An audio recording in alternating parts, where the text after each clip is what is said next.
If you're looking for a perfect everyday bag that is light, durable, versatile, and hip for the summer, don't miss out on the newest addition to the Knack Bag family of products, the Knack Sling Bag.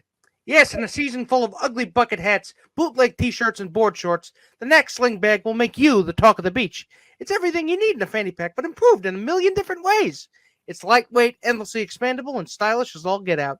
Yes, indeed, the Knack Sling Bag is the perfect companion for every adventure. Check out the link in the description to order yours with free shipping on all orders. Thanks to our friends at Knack for sponsoring this episode. If you get a Knack bag, don't forget to post it on social and tag us at ETB Sports. We want to see you enjoying your Knack bag. This is Empty the Bench with Tom Albano. Maybe the Browns didn't know all of these details, but the Browns knew when they traded that we had at least 22 pending lawsuits against Deshaun Watson. Nick Morgeson.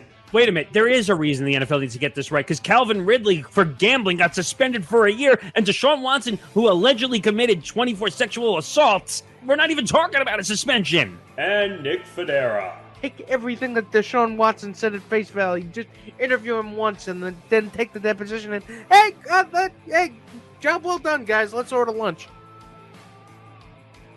Empty the Bench starts now. Look at this photograph. Every time Elmo does it makes Elmo laugh. The Angels finally won again. Things are never gonna be the same. They lost 14 in a row, and in the middle got rid of Joe. All they needed was a tank from Squid, and for Shohei to shove he did. Now please come back, kid.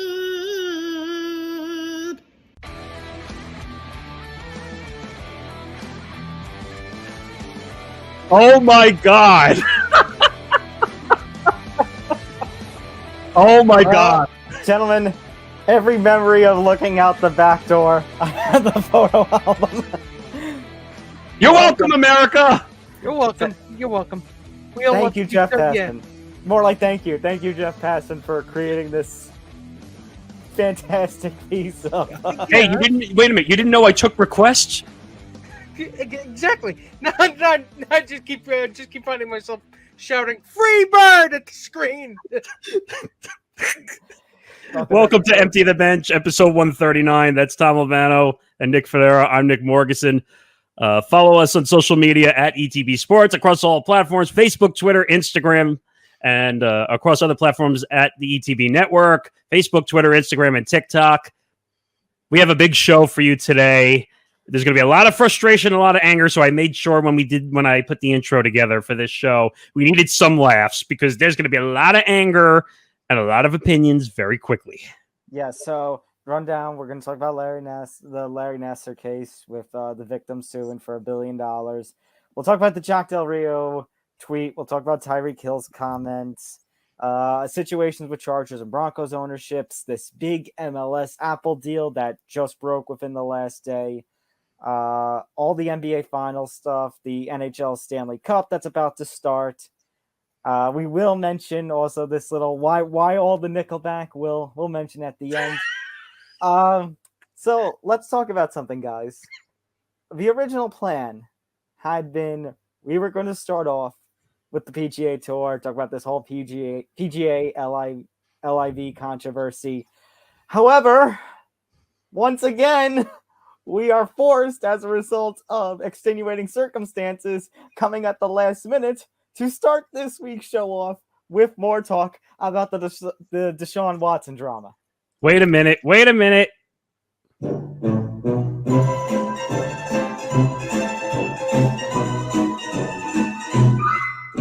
So there's two parts to this. Part one is the first part happened hours after our last episode aired, which kind of was no surprise. I was talking about that New York Times report with the Houston Texans and that one security guard who was giving out the NDAs. The Houston Texans, according to Tony Busby, are now going to be named as defendants in all of this litigation. However, now over the last 48 hours, we have come to find out that two more lawsuits are going to be added to the Deshaun Watson case, bringing the total number of litigation cases against him up to 26. So when the 27th happens, do you get 10% off your next purchase at Sephora or Yankee Stadium is going to do maybe something for the 27th. Maybe just a free dozen donuts at Dunkin'.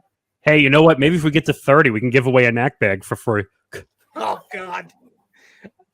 I don't think they would want. I'm kidding. I'm kidding. We still love you, Knack. We wouldn't have you do that. We promise. You know I'm kidding. If You we know. can put a flashing disclaimer on the screen. We're just kidding. Thank you so much. I'm kidding. Jeez. You know I wouldn't do that. I wouldn't do that to Knack. Good night, everybody. See you, everybody. Yeah, good night. Good night. You know what though? Oh. Oh God! But the I just Stephen A'd. I just walked off the set. Oh, you just Stephen A. against Skip Bayless. Kobe Bryant is in box office. Okay. Speaking of box office, this ends up this is the circus that keeps on clowning, because I mean every single time we turn around, there's another bend, and it's like one of those placemat puzzles you see at a diner that you try to trace, and you try to get to the end of the maze, and it's just I don't even know which end is up anymore. It reminds me of on the back of the cereal box when they put the maze on it also, and you try to a pen or a pencil, and every time you try to go, you hit the damn it, dead end. Okay, so the two lawsuits. So some details from Tony Busby. Apparently, the first of those two lawsuits was actually referred to him by an Atlanta-based attorney. That comes via Jonathan Jones of CBS Sports.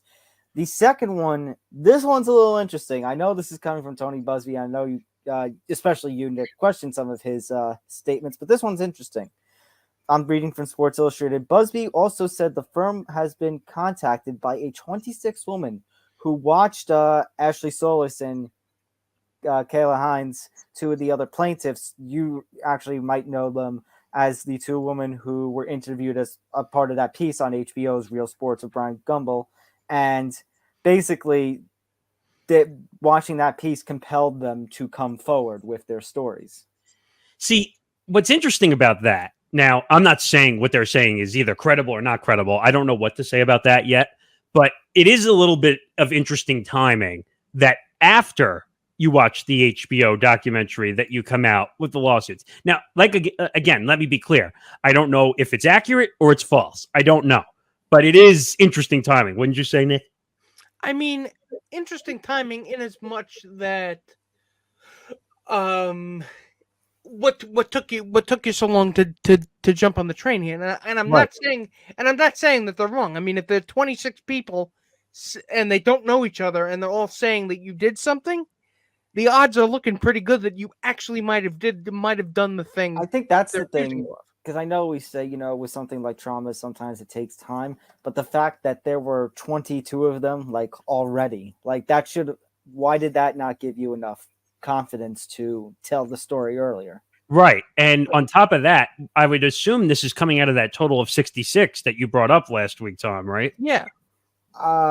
I would assume so. I can't make that guarantee. But well, I'm saying that it's you can kind of almost connect the dots in a sense that it's coming from that number. If more come out, eventually you'll get to a point where oh wait, 66. There's the number. Yeah, because I would. The 66 number that he's referring to is the 66 women that Deshaun Watson was messaging got massages from. Wait, did he get massages from all of them, or were some of them? I think he just messaged them. I don't think all of them.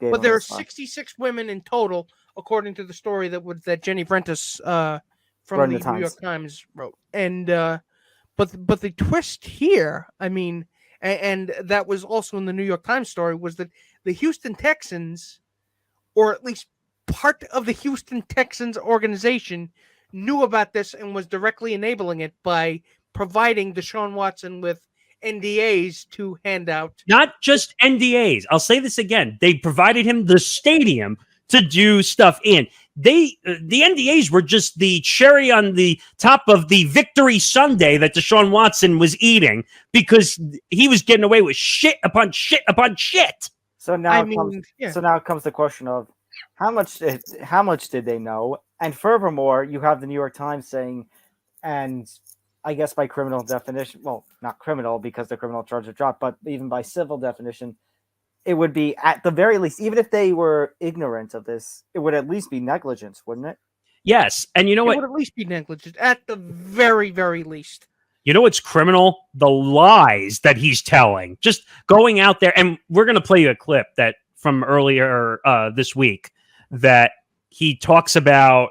This is the first time he spoke to the media since all this happened. Yeah, and so we have footage of Deshaun Watson. This was a media scrum that took place the other day. This was his first time talking to the media since joining the Browns, I believe. March 11th. Yeah, that's when he had the press conference with the Browns. I mean, this is crazy. I mean, we'll play it for you in a minute, but when you look at people, you know how when psychoanalysts are studying criminals and you can pick up tells on certain things that criminals do or bad people do, and they do the same habit over and over again. If you watch when he's talking and the many times he's talking, he has a tell where he's overemphasizing that he didn't do it. If you really believed in yourself that you didn't do something, you shouldn't have to overemphasize the reasoning for why you didn't do it. I'm loath to use the term criminal in association with Deshaun Watson because technically he was not charged with a crime. However, it's splitting hairs. It's semantics. He's still there is a chance still that he could be fined civilly liable. Well, yeah. I didn't say he was criminal. I said what is criminal is how dumb he is. What I meant. Yeah, not that he is criminal in technicality, because like you said, Tom, technically he didn't get charged with a crime, and that case got thrown out so quickly. No one even realized it was in the court system. That's what I don't get. And I'll say it again for the 10 millionth time when we talk about athletes in the court system. It goes in, the judge sees it's an athlete, they say goodbye, and we're done. So, when is this going to end? I don't think it'll ever end. It's never going to end. And you know what? Deshaun Watson, who I guarantee you that Roger Goodell, again, who's sitting in his bubble bath eating popcorn or bonbons and watching this whole thing and saying, hey, he didn't get criminally charged. That means I don't have to suspend him either. And then I get all the value that I want. We've seen the NFL come down hard on those who aren't criminally charged, though. No, but Roger Goodell's going to say, you know what? Since they let him off the hook, I can let him off the hook also. And he can make all his money, too. I don't care about that. Please see under index Mr. C. Ridley. I mean, I said it in the intro. You heard me say it from last week. Calvin Ridley got a year for a gambling suspension. Deshaun Watson should be banned for life. So you're actually taking the stance that one of our friends, Johnny Montalbano, game on every Tuesday, 3 o'clock. We'll thank Indictor. Make sure you watch it. That Johnny actually quoted the footage we're about to play for you here and said that Deshaun Watson at this stage should be banned for life. Deshaun Watson should be in jail. And I mean that. And I mean that seriously. Deshaun Watson committed a crime of some sort. We know that he did. I'm tired of all this. Let's at least play the footage and then we'll go from there, okay? Okay, this is from a media scrum that took place just the other day with a Browns practice. I think that question kind of, triggered a lot of people, not just women in general, but a lot of people from this, in the league, from women to males and things like that. And what I was saying is, yes, I never assaulted, disrespected, or harassed anyone. But at the same time, I do understand that I do have regrets as far as the impact that it's have on the community and people outside of just myself.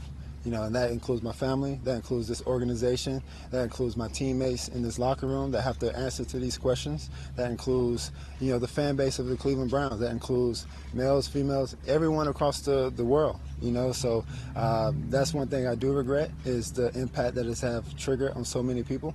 And it's tough to have to, deal with. But as far as your actions, you don't have any regrets about anything that you've actually done?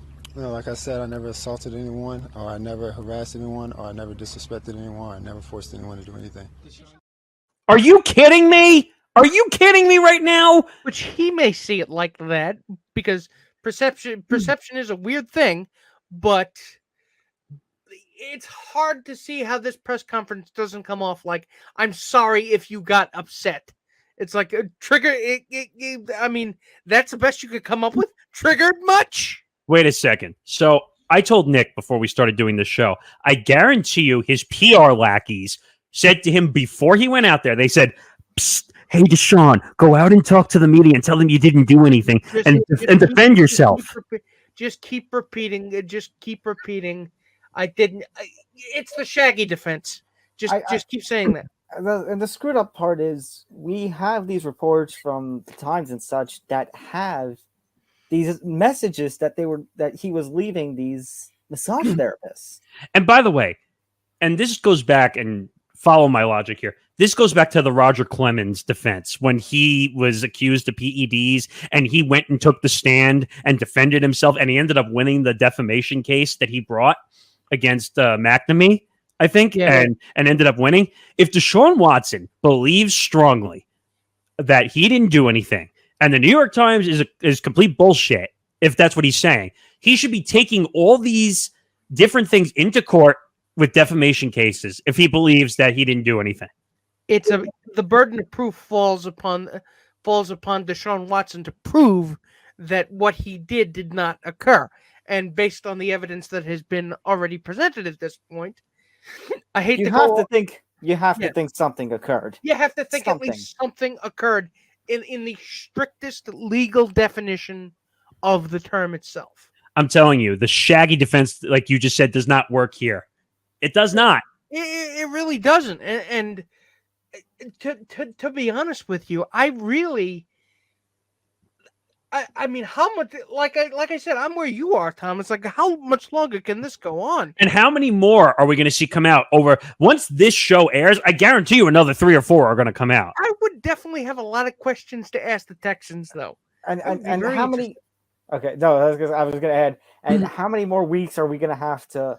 Because it feels like every week we're going to have to lead off with this game. Is this going to get to the point where we just end up like putting Deshaun Watson towards the middle of the show? Because it's like, oh, another one. It sounds really fucked up to say. Yeah, it does. Wait a minute. This is going to be Colin Kaepernick all over again when we did that story and when he was basically being thrown out of the NFL. No one wanted to deal with him and all the different stories would come out. This is the new Colin Kaepernick story. It is. In other words, what you're saying, Nick, is that eventually it's going to get to the point where, again, it sounds fucked up to say, but we're just going to get numb to this because it's going to be like Nick, you and I question, how much longer is this? Unfortunately, and you know, in our business, especially I know it in the whole digital and radio world, you want the numbers for your show. You do the story. That's the most important. I see the Deshaun Watson clips, compared to our others. I know. So unfortunately, that's the stories we got to cover. And because no one wants to hear about baseball right now because there's nothing interesting about baseball going on right now. I mean, unfortunately, and we're in the heart of the baseball season. And the Yankees and the Mets are at the top of baseball where we haven't seen that since we were little kids. And we have one baseball story this week, and it's a joke. It's a funny story. Right. And do you realize how much the three of us want to talk baseball on here, and we can't do it because Deshaun Watson keeps fucking up everything, and new alleged assaults come out? It's like at this point, you have a preponderance of evidence in front of you. Make a decision. Come on. What are you waiting for? I have a legal question, though. So could they technically go back as more and more of these come out? Could they go back and relitigate this? What do you mean? Because they threw the case out of court. Can they reopen the case? Yeah, can they reopen it and say, well, guess what? Look at all these women that are coming out now. I think it would be hard to do. I mean, right now, here's the thing. The civil suits are still going on. Civil suits are still going on. So it's just going to continue to add to this. something like the criminal charges, I mean, that's not something that you see every day. It's possible, but it's probably going to be a little difficult to do. You know what I think eventually is going to happen? Like Colin Kaepernick, I think Deshaun Watson is eventually just going to fade, just fade and fade and fade to the point where he's just going to disappear. I think that's what's going to happen. I don't think first of all, I said this last week. He's not playing it down in the NFL this year. I just don't think he is. Yeah, I mean, again, it goes back to what we've been talking about with Ridley and such compared to what's going on with Ridley. If Deshaun Watson plays a down this season, that's a failure on the NFL. No, you know what else is a failure? That Deshaun Watson is taking part in minicamp with the Browns right now with all the investigations going on. Again, I keep telling you, there's a countdown clock to when he screws this up. Well, listen, again, here's the thing about the Browns. Here's the thing about the Browns, because we're bringing in the Texans side to it.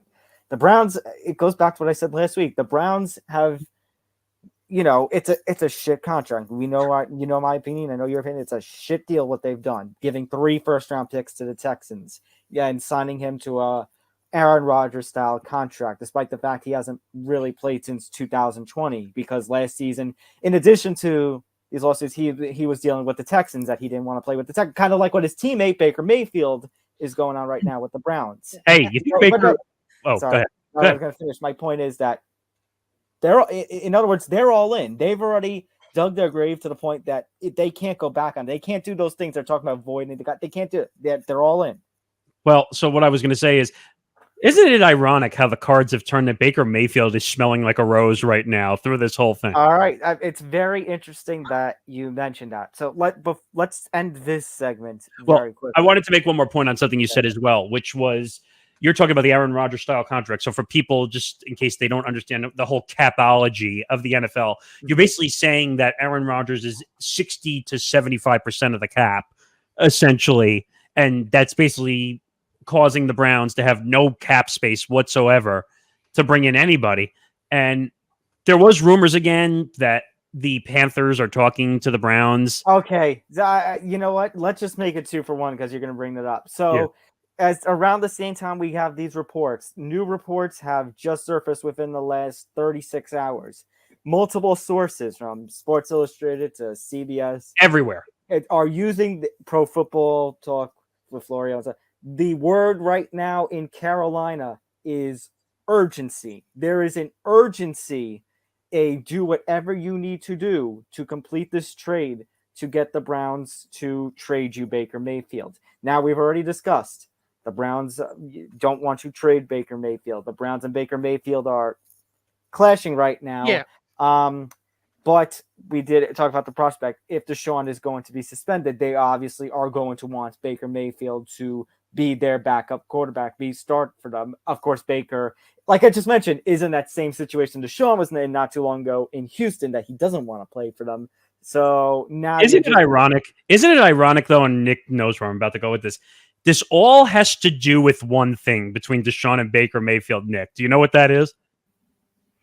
I'll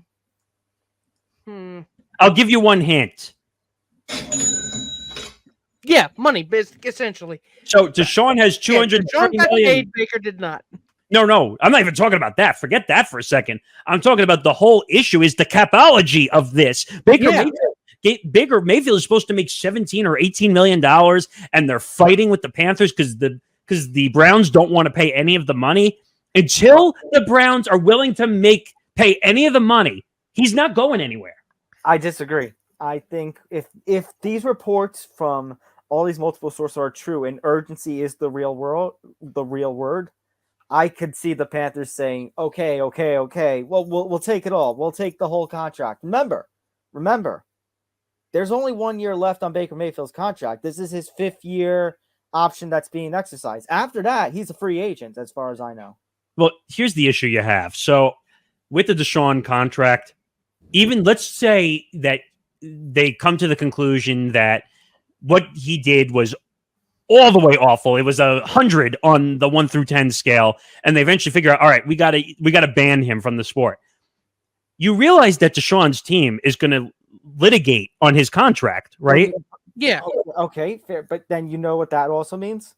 that means the starting quarterback this season for the Cleveland Browns would be Jacoby Brissett. Yeah, and they don't want to be caught flat-footed like that. So They're not keeping trading. Baker. They're keeping Baker. I know as you're kind of saying an they're not insurance trading. policy. No, Nick, I know you're saying they're not trading Baker, but Baker's going to say, "Oh, really? F you, I'm not playing for you." But the thing is, and I agree with you, but at the same time, I think Baker's got to think about in the back of his mind, Deshaun Watson is going to be suspended for a long time. We don't know whether it's 8 games, whether it's a season, whether it's 2 seasons. Baker's thinking right now, oh, wait, maybe if I come back and I play well, maybe I stick it to the Browns and I make my situation better. So then my value goes up. And He has to be thinking that. He has to be at least doing that kind of calculus in his head.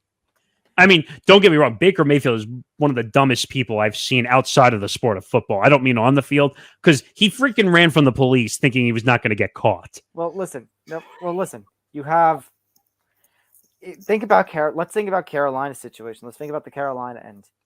You have Sam Darnold and you have Matt Corral. Those are your quarterbacks right now. Actually, do they that's still in. have PJ? Do they still have PJ Walker? I don't Oh, know. wait a minute. That's in the Browns' favor because they have the leverage because they have a better quarterback in Baker Mayfield over what's on the Panthers roster. So technically, And they have PJ Walker too. Yeah. but my point is they have the leverage. So they can do whatever they want because the Panthers are desperate. No, I agree. And also on the other end, on the flip side of the coin, they can say, okay, you have 3 quarterbacks already. I know Baker is a lot better than Sam Darnold and PJ Walker and probably Corral, but I'm saying, you don't need another make it worth our while. How desperate are you? You're right. The Browns have the leverage. They have the upper hand here. All right, you ready for the crazy notion here? No, I don't want another one. So I think this one you'll actually follow. Actually, I think if the Browns and Panthers are going to do a trade, they should trade straight up Baker Mayfield for McCaffrey. Goodbye. Yeah, I don't know what you're smoking, but Listen to me. I would like to And try Tom, some. And Tom, you're going to want to hear this too, because let me explain the logic. This one is a lot different. I thought you were in the parking lot by now. So here's the logic, okay? McCaffrey has been hurt badly the past 2 or 3 years, okay? Really bad. They are not giving up their best player for Baker. They're going nowhere. The Panthers are going nowhere. They're a dead duck. That's the equivalent. If I'm Carolina and I'm trading Christian McCaffrey, I want a lot more than Baker Mayfield. I want Baker Mayfield, and then draft day style. I want your first round this year. I want your first round next year. Not worth it. He's not worth it. He's been hurt. He's been hurt the past 2 or 3 years. You're telling me he hasn't been hurt? Without Christian McCaffrey, one of McCaffrey, the best running backs in this league. Still, trading I agree. His injury. Sorry, Nick. Sorry, talking about. I agree. His injury history makes him not the best, but I think he is still one of the best. But you are taking a risk. At least one of the things that Baker hasn't been is not as hurt. Now I know he had the shoulder injury, but he has not been as hurt as McCaffrey has been the past 2 or 3 years. He's missed a ton of games. And looking at this from the Panthers' perspective, Baker Mayfield is not the final piece. There are a couple pieces to go before the Panthers are back to contending, whatever the hell that means. I guess. I don't know. I'm sorry, but it's like trading in your circulatory system because you want a bigger penis. You can't live without the circulatory system. You don't need the penis. Sorry, I would laugh, but I'm still fired because I have one more point. Why does Cleveland need Christian McCaffrey, Nick? They have Nick Chubb and Kareem Hunt. That's not enough of a 1-2 for you. I'm just saying, that's the way I look at it. If the Panthers want it, then the Browns should ask for it. I don't know. I don't know. Him going to the Panthers. Your craze is getting worse and worse each week, and I can no longer stand it. The logic is actually there partially because he's been hurt. So no, it's not. No, it's not. Yes, it is. No. I wouldn't take McCaffrey in as a top 3 or 4 running back right now. So why are you saying they should? I'm saying because the Browns can take it in and make it part. Remember, they're not that far away. I actually think they're a halfway decent team, not with Deshaun Watson, obviously. So who are you saying? So who are you saying is the dumb shit in this situation? Are you saying the Panthers are the dumb shits? Or are you saying that the Browns are the dumb shits for falling for it? No, I'm saying or that. Are you the dumb shit? He is No, the dumb shit. No, I'm saying that the Browns would actually be the embarrassment of riches, like say at Tampa Bay, who took in all the different guys and made their team bigger. I'm saying he's a signal organ for that team, though. They don't need him. I don't know. I think first of all, I would take him over Kareem Hunt, but that's a whole different situation. I don't know. You're betting on there being a dumbass in this situation, and I don't know if they're that dumb. But you can't tell me that the Panthers aren't desperate for a quarterback. Let's Desperate? see. No, but Nick, let's see. Let's see the running backs we got this year. Jonathan Taylor. Jonathan Taylor's still your number one. Well, yeah. Derrick Henry, Najee Harris, Dalvin Cook. I'm going to be really honest with you, Nick. I know Nick Chubb, inevitably there will become a time where his value is going to start to decrease very soon, but I'll be really honest with you. I would take Nick Chubb over Christian McCaffrey. So would I. So what? But they don't need. So Christian what is McCaffrey. the point of all this then? I'm saying I said I would replace Kareem Hunt. I would take McCaffrey. You're not gonna, as much as I would take Nick Chubb over Christian McCaffrey. However, I still think CMC is a top 10 running back, and you are not replacing a top 10 running back with Baker Mayfield. I'm sorry, you're insane. I'm just saying that they're desperate, and if the Browns were smart, they would ask for the house and the kitchen sink because the Panthers need a quarterback badly. I still think it's crazy. Even though I know Baker's better than Darnold, considering they have Darnold and PJ Walker, and they just drafted Matt Corral. No. Let me ask you a question. Not that desperate. Let me ask one more thing, and then we'll move on. So, do you see the Panthers winning with CMC anytime soon? No. But it's not CMC's fault. But it's not his fault. But wait a minute.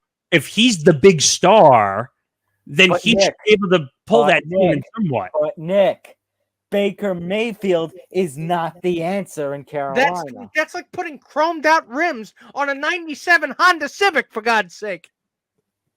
That was good, Nick. I like that one. But do you understand the metaphor here? I do. He's not the missing piece. I'm just I'm saying there are several missing pieces. I think by your logic, and what we're talking, all this situation, I think Carolina's best move.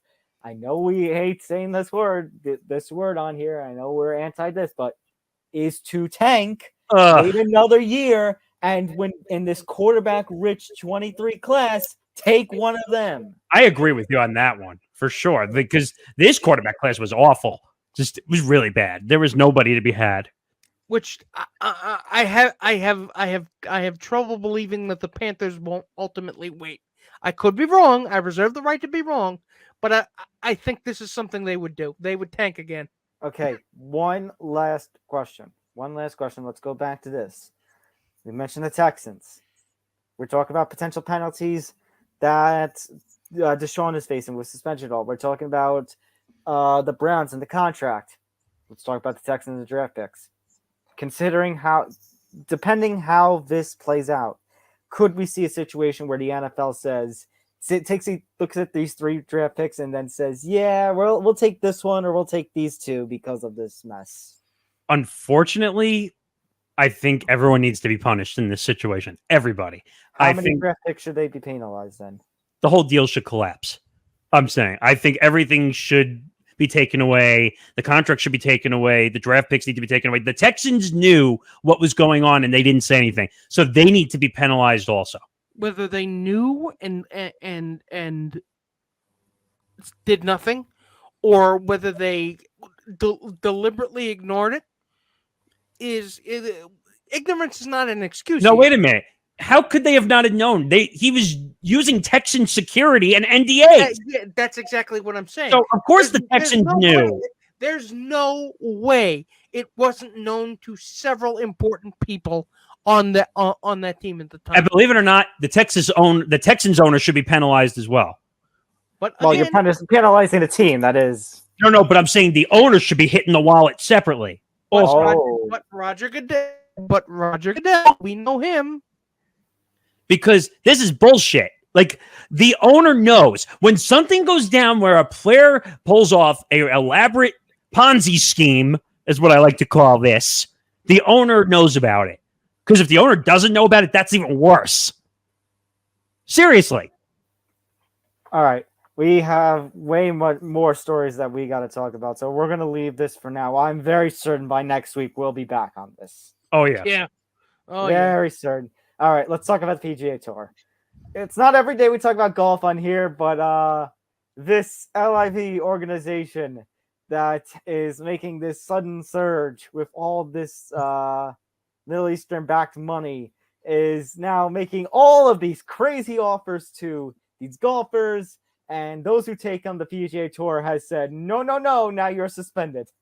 I mean, so the best way, I did a lot of studying on this because I wanted to be prepared, and I just thought it was interesting that, so Dustin Johnson was one of the first to take the money and run. And when I mean take the money, I literally mean take the money, because Dustin Johnson off with the register. He took $150 million to go play on the LIV tour. I mean, the fact that they were throwing around the fact that Tiger Woods almost got $750 million. Well, to play that. Hold off on that one for a second. Let me go through the rest. So Phil Mickelson, the guy who we talked major controversy about for saying things about the Saudi Arabians, if you remember when we talked about that, they gave him $200 million and he walked away from the PGA Tour. $200 million. So I guess money talks and bullshit rides the bus. Is that what you're saying here, Dustin? Oh, as the legendary great Ted DiBiase once said, everybody's got a price.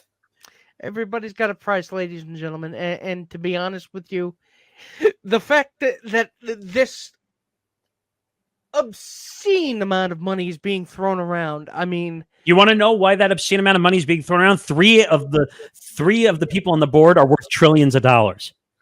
And again, they've got they're Saudi Arabian, so I don't know. Are they Saudi Arabian government officials or no? It's essentially like hedge fund type people in a sense. Like, you know how we have rich hedge fund people here in the U.S. is the same. Yeah. So, I need to talk about one thing, and a lot of people are focusing on, oh, well, it's Saudi Arabian. I think we're focusing on the wrong thing here. It's not necessarily that they're Saudi Arabia, and I know people are saying. I think there's two angles to this, Nick. I think there is the angle of, we had this debate at our pre-show meeting about taking what people are essentially, Dick Videra, you've used it, Johnny Montalbano, he has used it, blood money. I get it. I understand it.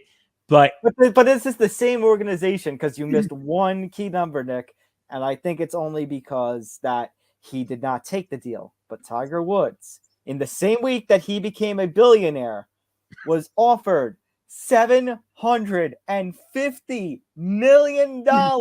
Reported. 750M. Reportedly, because it's not 100% confirmed, but yes. And here's why Tiger Woods didn't take it. I know he says, well, he has nothing left to prove. Wait. He says that, oh, well, I don't want to ruin my integrity on the PGA Tour. First of all, he ruined his own integrity. So years ago. So that's bullshit. And two, he doesn't need the money. Him and LeBron are billionaires now. And I have a story at the end. I want to talk about LeBron. That's a bonus story for you. Remind me at the end. But we do have a LeBron story this week, but it's about something else. Oh, okay. But my point is, the money is there. And unfortunately, Jay Monahan, the commissioner of the PGA Tour, put his foot in his mouth during the PGA event on CBS, basically saying that, well, you're not allowed to compete on both tours.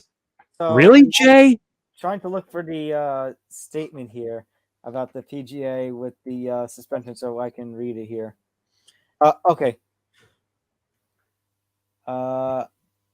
Oh, I mean, no, this is from one of the athletes being suspended. My bad. I can keep talking while you're looking for it. But Yeah. my point is, Jay Monahan has no idea what it's like to be a commissioner of a sport. Okay, golf has never gotten this much attention before. And I wouldn't exactly appoint Jay Monahan as the owner of the moral high ground, because I mean, grease his palms. He would look the other way on a lot of stuff. I mean, I have the statement here from when he was on over the weekend on CBS. Okay, hang on. So I should clarify. Sorry. I should clarify that basically what the PGA Tour and Monahan are arguing is that they these players violated tournament regulations, choosing to participate in the first LIV Golf event without first obtaining, quote, the participating event and media rights. And the statement on the suspension, I seem to be having some trouble right now trying to get the page up. Here, I have the video. Do you want to see it? Yes, please. Okay, so let me just get this up over here. I know it's not big. I don't know if, Tom, you can make it bigger, but here's the statement that Jay Monahan made, which was outrageous. 9/11 Families United sent a letter to the representatives of Phil, Dustin, Bryson, Reed, and others, quote, expressing their outrage towards the golfers for participating in the new league and accusing them of sports washing and betraying the United States, end quote. That's gotten a lot of steam over the last 24 hours. That story first reported again in the New York Post. How much did you talk to your players about the possible ramifications if they sign on with the new league? Well, I talked to players. I've talked at a player meeting, and I've talked to a number of players individually for a long period of time. And I think you'd have to be living under a rock to not know that there are significant implications. And as it relates to the families of 9/11, I had two families that are close to me that lost loved ones.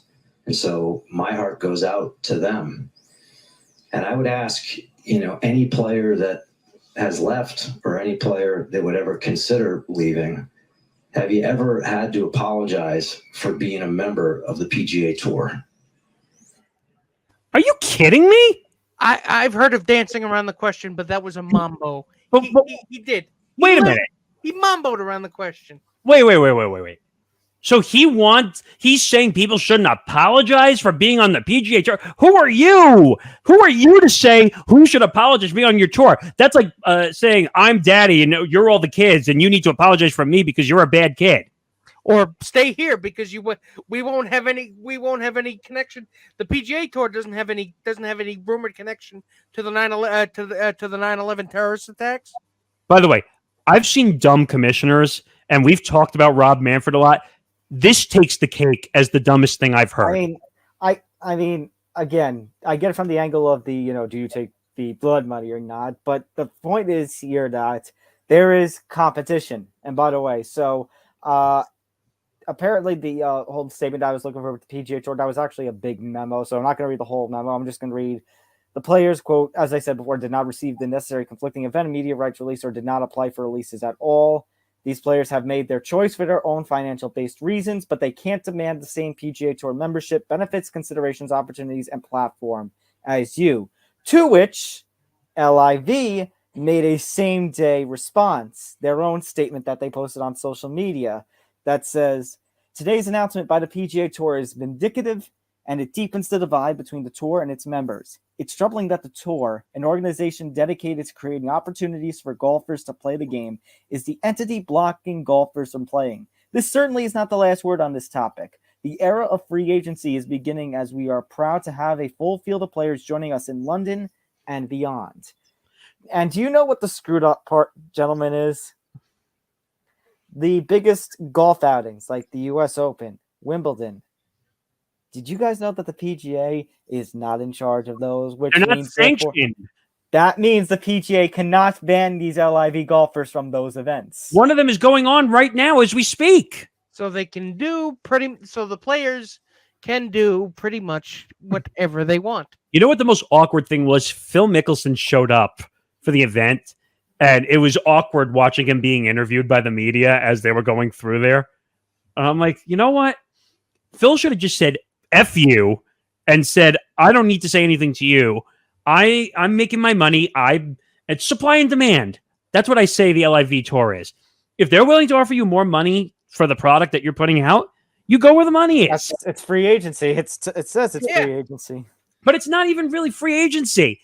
Do you realize that the European Tour players play on the PGA Tour and the PGA Tour players play on the European Tour? How is this any different? How did all of a sudden? Why? Because it's not, I guess because technically the European Tour and the PGA Tour must partner on certain events. So I guess that's why it works out. And you're mad because the LIV is offering more money?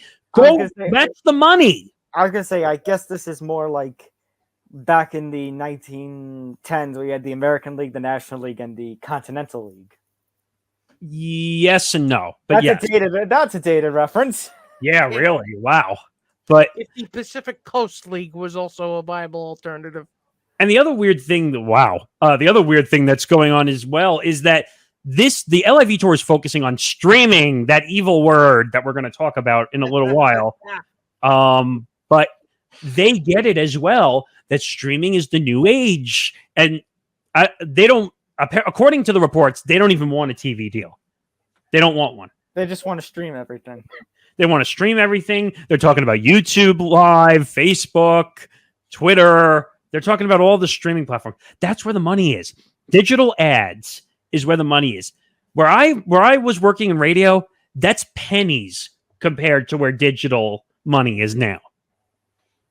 It is, and it's just I can see the financial gears turning. I understand the math behind it, but I am I wrong to still feel kind of icky about it? I guess you could, but at the same time, you still could, considering the circumstances of where the money is coming from. Yeah, but at the same time, and don't get me wrong, I don't like what the Saudis obviously did. Yeah, because to blame Saudi millionaires and the Saudi government, they're two different entities here. Right, but at the same time, for Jay Monahan, the dumbass commissioner of the PGA Tour, for him, hey, competition. Here you go. No, but I was going to say also that for him to come out and basically shame people to stay on the PGA Tour and say, well, I had family members pass away. I totally sympathize that you had members pass away. That's not my issue. My issue is that you're shaming people to stay on the PGA Tour. Shaming them. So you're taking the more Kurt Flood-esque approach, right? What? What do you mean? Let them do as they please, that kind of thing. If the money is there, they should be allowed to have choices. What type of country do we live in? A capitalist country. Well, okay, but what type of country do we live in where we have the rights to do what? To speak free, to do what we wish. To be free. We have the freedom to do what we want. So, trust me, I understand what you're saying. You think I want to deal with Saudi government on a lot of things? No. Do I want to deal with Saudi people? No. I'm not blaming them for what I'm just saying. The optics of it are a little squeamish. Well, can I throw in something that, and we're not going to spend too much time on it because we have a lot more stories, but something that I mentioned in the pre-show meetings. I don't know if you were there for it in time, Nick Federa, but okay, we have the LIV and the PGA. WWE goes to Saudi Arabia now twice a year for pay-per-views. I know Abu Dhabi, Saudi Arabia are two different, but Abu Dhabi, the UFC goes to Abu Dhabi now every year. Do you see a point in which we're going to see one of our big four sports leagues maybe go it's already to Saudi happened. Arabia? No, you're talking about internationals with going to Japan or going for London. I'm saying, could you see one of our big four going over to Saudi Arabia? You will see an NFL game in Saudi Arabia sooner rather than later. I think. You even name dropping a league. I was going to say the NFL. Actually, Nick beat me to the punch. I would have said it 5 minutes ago. I was going to say it, but the NFL would definitely consider playing MLB is already in London. That's just the start. Oh, they got to reset that. That's going to be reset next year. First, they got to get back there. Playing in Dubai, I'd imagine, because I'd imagine it's very attractive to them. Well, because, I was going to. It's a major metropolitan city. It's very wealthy. So And by the way, most people don't know this, but MLB really started the trend with traveling out of the country. People don't remember that. Going to Japan, going to China. That all started with them. Do you remember when we had opening day games? What was it, a decade ago now? Yeah. Remember we all got up at like 5 o'clock in the morning and we watched games out of Japan? I think of the 2004 Yankees season. They started their season in Japan. So my point is, it started a long time ago. The NFL, I wouldn't be surprised if half the season made its way over to international waters. That's the way the wind's blown. I'm painting with too broad a brush, and I apologize. Well, I mean, the NBA, think about the NBA. They've played in Europe. They've gone over to China to play games, I think. Haven't they? Yes, and actually, Britain is like a second home to the NBA because they play in O2 Arena constantly. True. So who's to say eventually the NBA won't make its way over there? Because my logic, basketball is, it is a more global game than, say, some of the other ones that we've been talking about. The problem is people can't fuck it up like the NBA, where they have stupid people say things about China, and then you completely destroy what you had going on in that country. That's the only thing you got to be careful of. I know. I'm just saying it's inevitably. All this is inevitably going to happen. We're going to see it happen. So I guess PGA is just getting ahead of the curve. I'll make one more for you. I think in each league you're going to see one team in London at some point. I don't know if I go that far. They're already talking about it in the NFL. What, the London Silly Nannies are actually going to be a thing? They're talking about having a team in London because London is the quickest out-of-country location to go. But how are you going to fly back to the United States for 8 row games and then fly back home for 8 or 9 games? They're talking about having the built-in week off be whatever team goes to London. So if you go to London, your built-in week off is right out. I'm talking about the London team traveling. The London team traveling. Oh, I don't know about that. But my point is they're saying they want a team in London. I know, but Nick, this is real life. This is not Madden. Well, I wasn't a big Madden player growing up. But my point is could have fooled him. But my point is that you're going to see teams in London one day. It's going to happen because especially the NFL, because the NFL wants to be international. They might as well just literally call it NFL International instead of having it separate as NFL and NFL International, because it already is. Can we bring back NFL Europa? We should. Wait a minute. How many countries are we going to? We're going to Germany. We're going to London. Where else are we going this year? Wait, what job at the NFL schedules? Yes. Mexico City. Mexico City. They're going to go to London. I really think that's it. Do you want me to twist the knife more? Oh, no, they're going to Germany. They are going to Germany. I'm going to twist the knife more, okay? The game in Mexico City is on ESPN Plus exclusively. What? Yes. Oh, God. You know what? If they're going to do that, then there's no reason they can't listen to my International Gladiators idea. Wait. Bring back American Gladiators but make it international? Yes, International Gladiators. Like Global Guts, but for American Gladiators. I was just going to say Global Guts and American Gladiators combined, basically. Exactly. Yeah, but what's the point of having the game in Mexico City if you're going to make it ESPN Plus exclusive? What's the point? If you're going to go everywhere, you can take my idea for free. Actually, no, you can't take my idea for free. I want $25 million for it. Yeah, good luck with that. All right. We got to get a little serious now, guys. Some more controversial nature. So the story coming from multiple sources, I'm going to read it from ESPN. Simone Biles and a dozen other women who, had sued Larry Nassar. Larry Nassar, of course, behind bars. I mean, not to press charges. They are seeking more than $1 billion from the FBI for failing to stop the convicted sports doctor when the agency first received allegations against him. There is no dispute FBI agents in 2015 knew that Nassar was accused of assaulting gymnasts but failed to act, leaving him free to continue to target young women and girls for more than a year. He pleaded guilty in 2017 and is serving decades in prison. Maggie Nichols, national champion from Oklahoma. It is time for the FBI to be held accountable.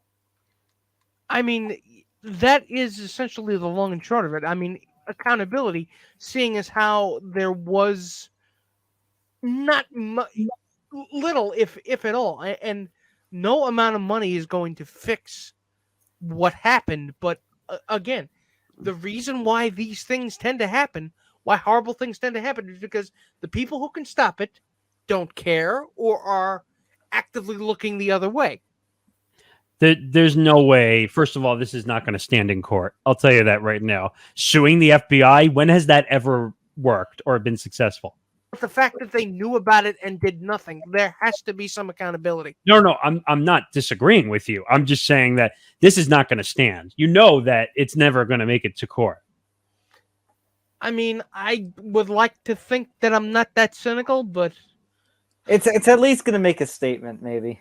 I mean, it at least is, yeah. You might see arguments where like right before leading out to trial, you know that the court system is never going to allow the FBI to testify ever. It's not going to happen. At the very least, the guy who cruelly was the mess behind everything is behind bars and won't be coming back out. Well, and that's the whole point. Larry Nassar is in for life. So I mean, I know that doesn't fix the whole issue. We talked about this I remember when this story came out. We spent quite a while on this investigation when it came out. So, I mean, like Nick said, this is a small pittance compared to all the physical. What you give them will never.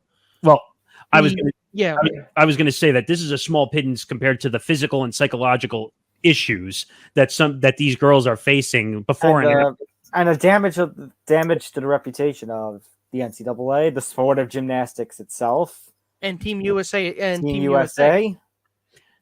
Let's put it this way. There's a black eye on USA Gymnastics. There's always going to be a black eye on USA Gymnastics. People can yell and scream at me until they're blue in the face. I don't care. There is a black eye on USA Gymnastics. It's going to take an uphill climb. I mean, I think back, if we're talking about NCAA and, you know, these kinds of victimization, I think of back when I was in high school, when the Penn State situation happened with Joe Paterno and Jerry Sandusky. It took them till like the end of the decade, if not the start of the next decade, for Penn State's reputation to be garnered back. And it's going to take that long, if not longer, for you. They took USA. The freaking statue down. What does that tell you as a reputation for Paterno? They took the statue down. He doesn't exist. The college doesn't even acknowledge him as a human being. That tells you how much because he was the man. He was the all-time winner. And after this thing came out, when this bullshit hit the fan, bye, see ya, you don't exist. But again, I hate to be cliche here, but what's the old saying? In order for evil to persist, good men must do nothing.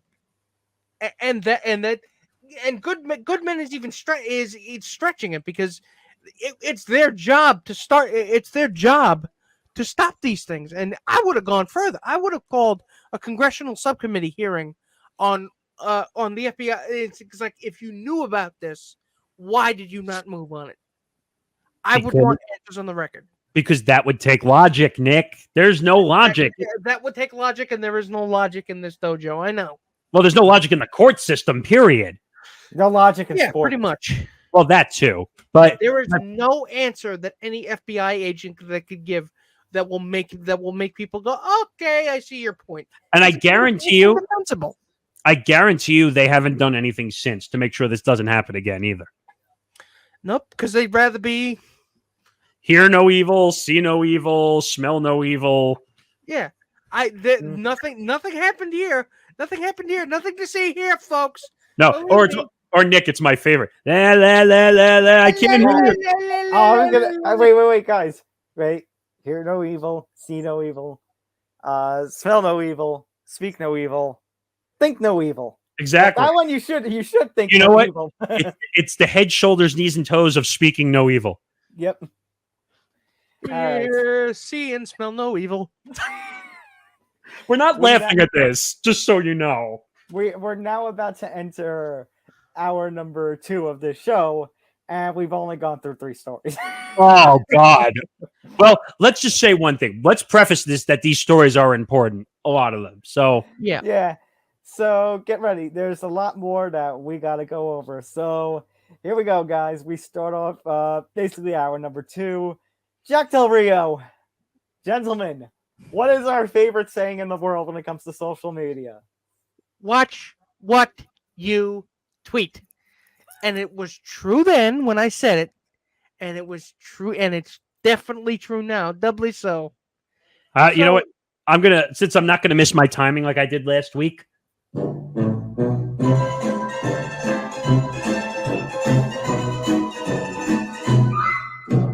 It's funny because for those of you who don't know, context is necessary. Jack Del Rio got himself into a bit of hot water wherein he liked the taste of his own feet. So during the... Actually, Nick, I'm going to correct you there. He likes the taste of his own feces, not feet. I mean, he's been swallowing the bullshit that Fox News has been shoveling. So, all right, so you're part of the way there. So this is a tweet that was tweeted by Jack Del Rio at Coach Del Rio before he deleted the Twitter account, replying to Norm Eisen and Brookings Gov.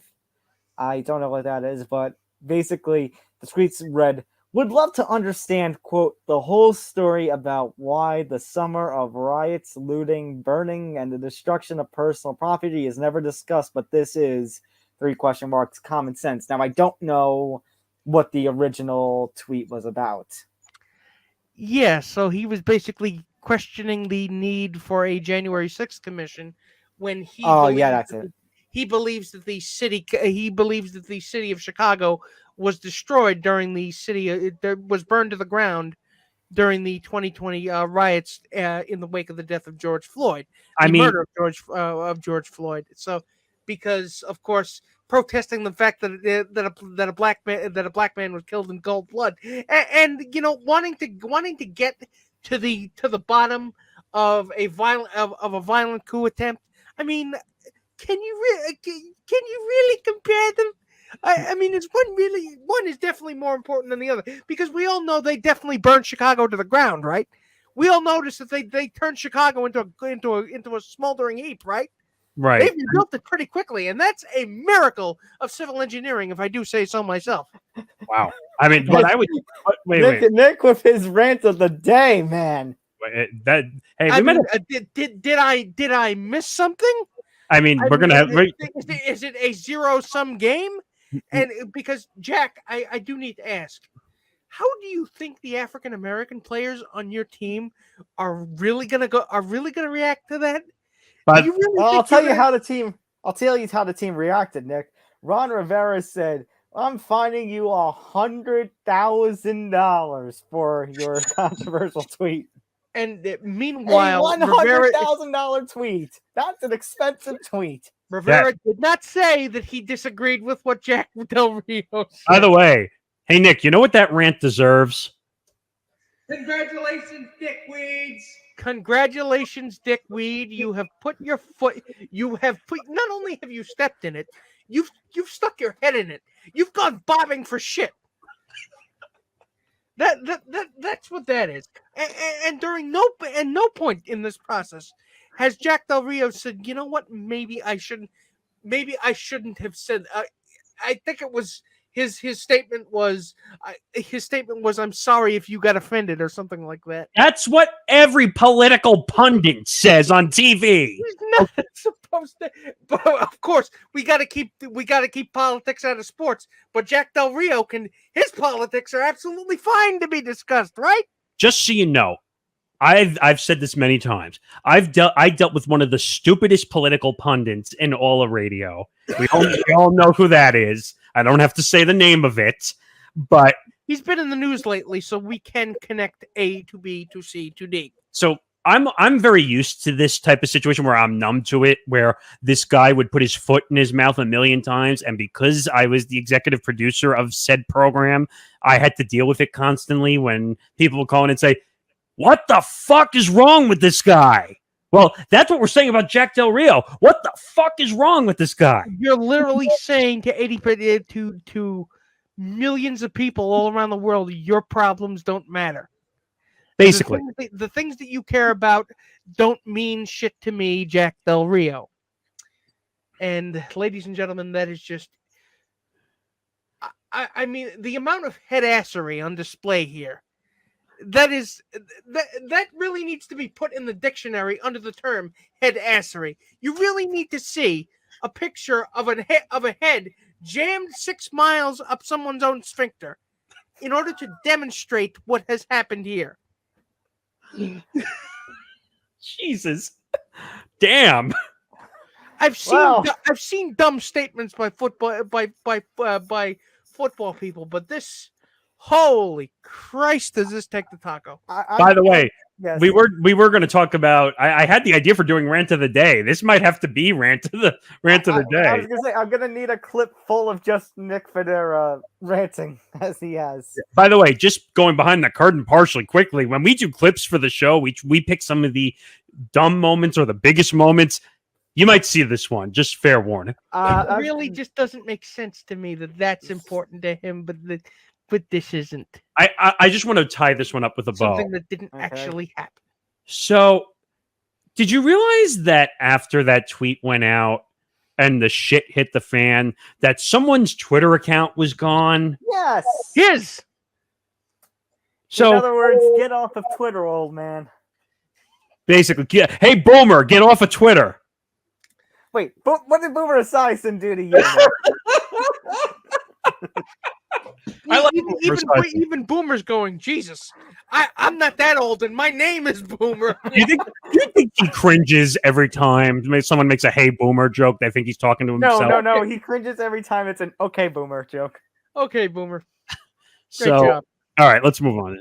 Okay, let's talk about a little more fun stuff. Tyreek Hill. So he was one of the biggest moves of this offseason, going from Kansas City to Miami. And basically, he had some interesting comments to discuss with as part of it's not just any podcast, his own podcast. He has a podcast now. Oh, I didn't even realize. I thought he went on someone's podcast. I didn't know it was his own. He has a new podcast.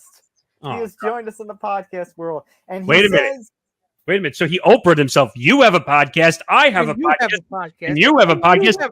Everyone has a podcast. Woo! Woo! Okay. Hill said he didn't want to be a diva, but he said this about his team. If teams are going to give us favorable one-on-one matches against their best corner, I don't see why teams don't utilize their best receiver. And that's where probably like me and the Chiefs fell apart right there. When I'm like, yo, I don't mean to talk or be a diva in some situation, but can I see the pill sometime, please?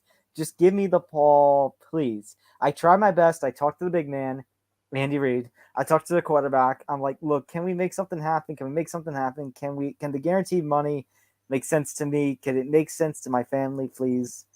So basically insinuating that he wasn't getting the ball enough. I guess he didn't like the fact that Kelsey were competing for touches, or that Patrick Mahomes was spreading the ball around too much. Now, I do think Tyreek Hill is one of the best wide receivers, if not the best wide receiver. I would say maybe 2 or 3 in the NFL. However, I don't understand, and I know it's not all drama, that he did partially at least need to be moved. We discussed earlier when the trade, because of cap, that the cap was going to explode in Kansas City. However, to go from Patrick Mahomes to Tua Tagovailoa and basically insinuate that Tua is a more accurate of a thrower than Patrick Mahomes after a playoffs in which we saw Patrick Mahomes sling balls down the field in less than 20 seconds to tie a game with Buffalo to advance to overtime that they'd win.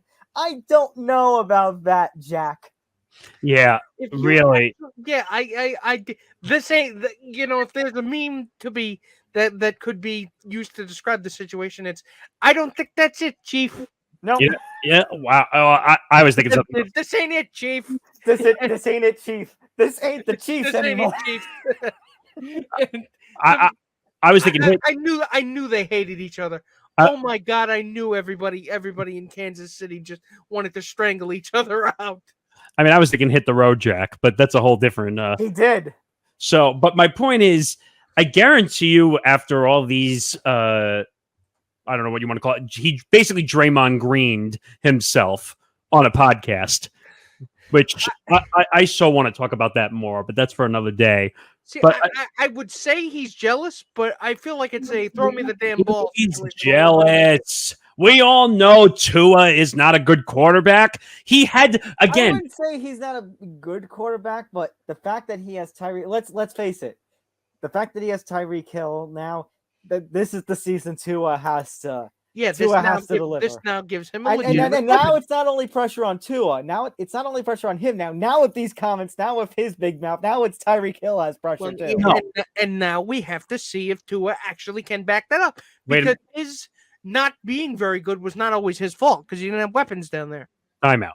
So all the pressure is on Tua. This pressure is not on Tyreek Hill. Tyreek Hill has won in Kansas City, even though he's completely annihilating the quarterback that led them to the Super Bowl and won. This is all on Tua. Tua has all the pressure here.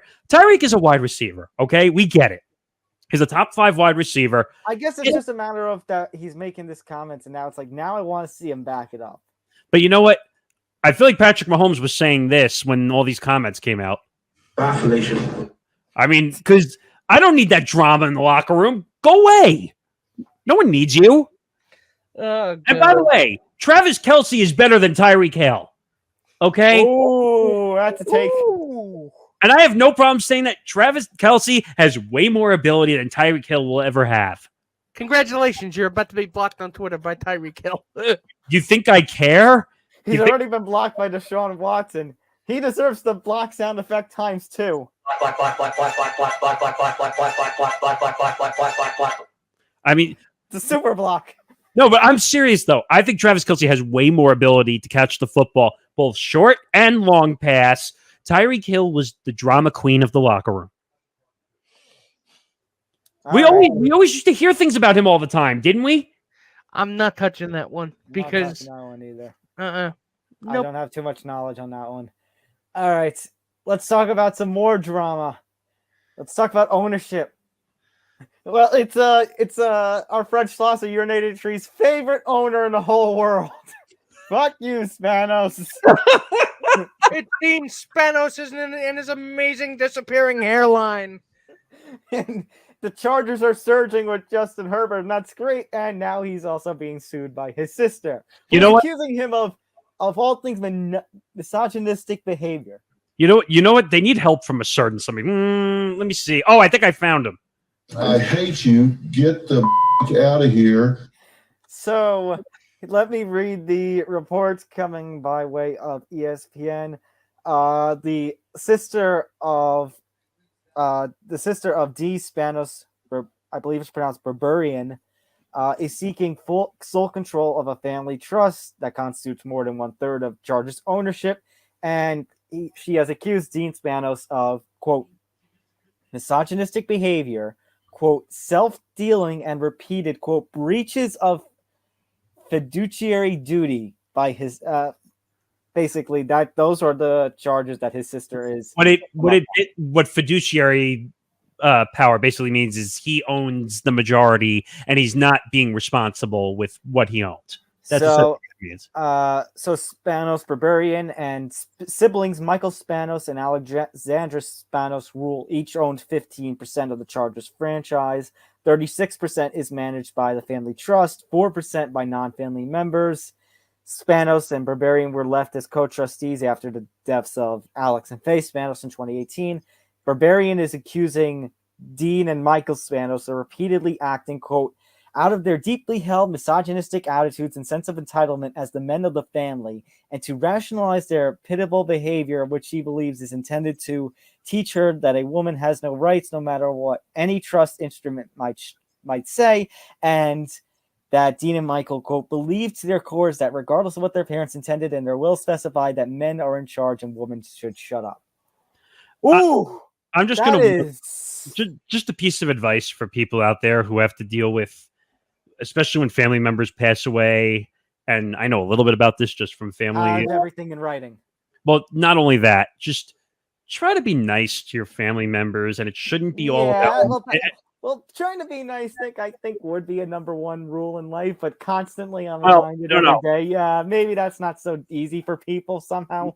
Wait a second. My point is, when you have major ownership or you have a lot of money, it doesn't necessarily have to be an NFL team, obviously, which we're talking about here. But say you just have a lot of money. It doesn't even have to be millions. It could be hundreds of thousands, whatever it is. When you are family and someone dies, we forget about this all the time. It's about the person who died. It's not about the money. Because you can't take it with you. My point. You should. Something as ethereal, temporary, and as I hate to say it, but made up as money. Because we give money value. Money does not give us value. Right. And my point is, when someone dies, you should be worrying about the family and only the family. When my uncle, not my uncle, my grandfather and my grandmother on my father's side passed away, that's the only thing I cared about. I didn't care about money. I don't care. Money is secondary to me in those situations. Money is not going to help you when you go upstairs to the big man and you have to be judged in front of him. Right. So where's my money? My money understands me. I can't even imagine. Like, when you're that rich, money is pretty much the end all be all. And I'm not really, for somebody who is that filthy stinking rich, I would imagine family means just about as much as the shit on their shoes. Right. Wow. Oof. My point is, family is family. If your family is only about money, then it's not a good family dynamic. Yeah. All right. Another ownership group having some. Well, this isn't exactly issues. This is actually a sell. So the Denver Broncos, if you have all been sleeping on this, have been sold. Sold to a group that includes Rob Walton and Melody Hobson for a total of $4.65 billion. That is actually a record price for a North American sports franchise. So, ladies and gentlemen, if you don't know, see, the only person in this group that I do know of is Melody Hobson, because her husband is, of course, George Lucas, who sold Star Wars to the Disney Corporation in 2012 for a record $4 billion. Because I am a nerd, and those kinds of things stick in your head when you are, as I am a huge friggin' nerd. So, in other words, you're saying they took the money from the Star Wars deal and used it to purchase the Denver Broncos. They invested in the Denver Broncos and several local dispensaries, but, that's where the money is. I mean, I was going to say nerd alert first, because I don't have. It's been almost 10 years since they won their last Super Bowl, right? Correct. It's actually been 6 or 7. That jacked the price up. First of all, had they not won anything since Elway, they would have been sold for significantly less. First of all, they played themselves with this price.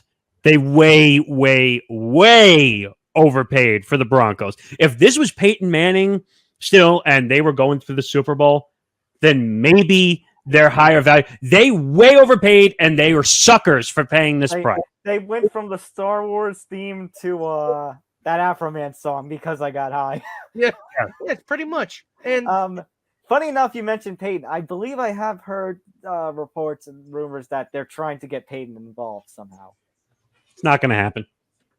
He and Eli are gonna be too busy doing Monday Night Football telecast together. He's too busy doing was it nationwide commercials? Well, with Brad Paisley. Hey, go ahead. I mean, he's having too much fun. Why would he want to be part of ownership? Hey, by the way, look how it worked for Elway. Hey, by the way, did you guys hear a side story? Pizza Hut is no longer the official pizza of the NFL. It's now Little Caesars. Little Caesars is now because pizza. Somebody is out Pizza the Hut. Would you like to trade one stomach ache for another stomach ache?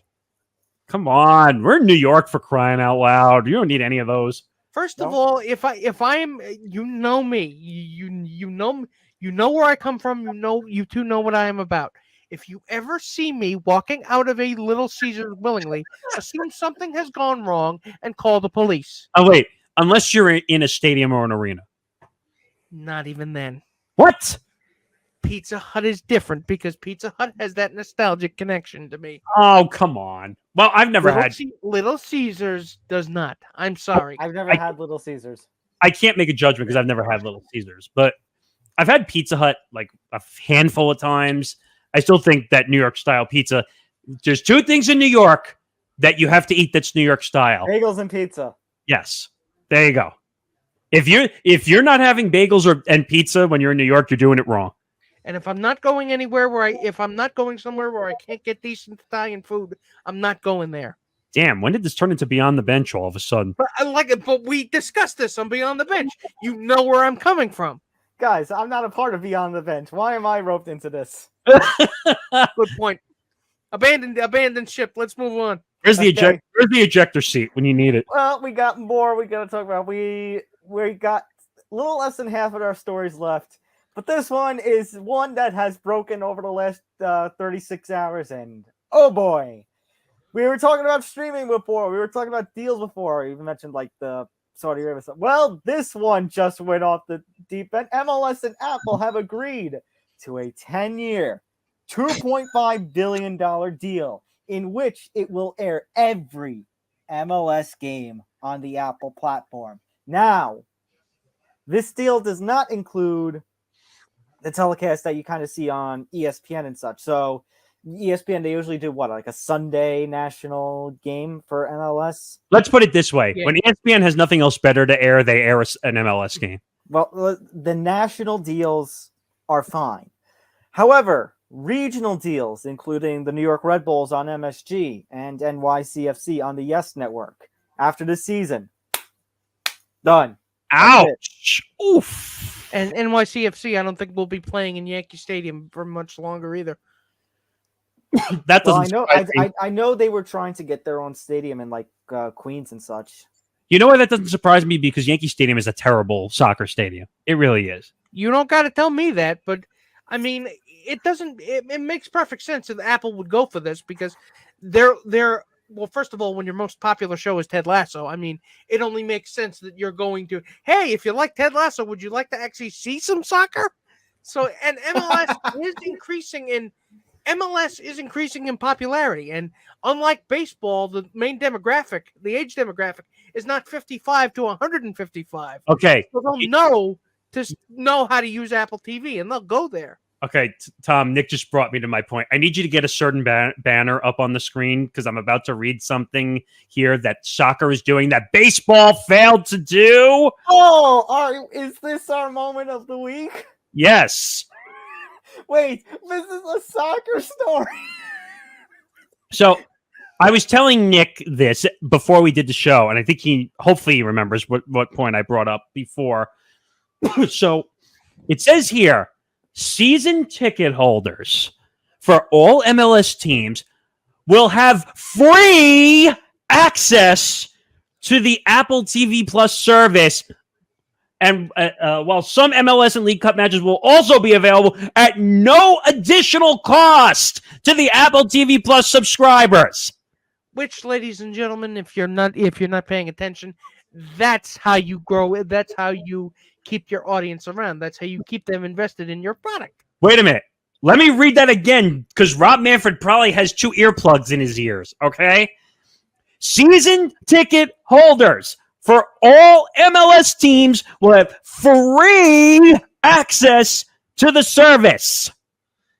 And it ain't like Giant Stadium where they're just giving out free large sodas. That's my point. MLS is beating MLB now because MLS is smarter than MLB. And MLS actually has a young demographic. Yes, it's not 55 to 155. No, baseball is deaf to death. So are you saying that we're dead, Nick? Yes. We are baseball fans? Okay. If you're a baseball fan, if you are a baseball fan, you're already dying inside.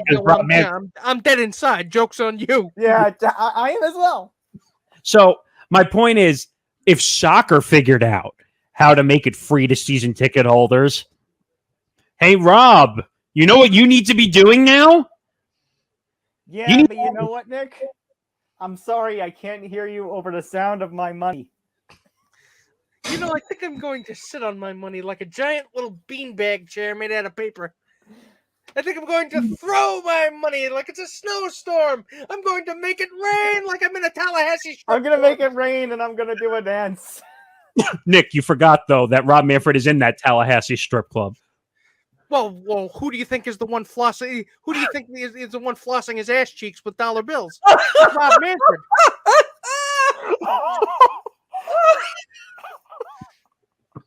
He's doing the very dirty dollar bit from SpongeBob, but he's doing it with a dollar bill. Oh my God! Flossing his ass with money. Fair warning: this episode might get a disclaimer for some of the weird things we've said on it. I'm just warning you now, and this is going to be one of our longest episodes in a long time, by the way. It's already fallen off the rails, so why? We might as well just cut our losses. And move No, no, we still have hockey to talk about. I know. We'll get there. Actually, you're going to see me get angry again because I see the LeBron story that's on there too. Oh, that's right. We got to talk about basketball first. So wait on the LeBron. Let's talk about the NBA Finals itself. Tomorrow is Game 6.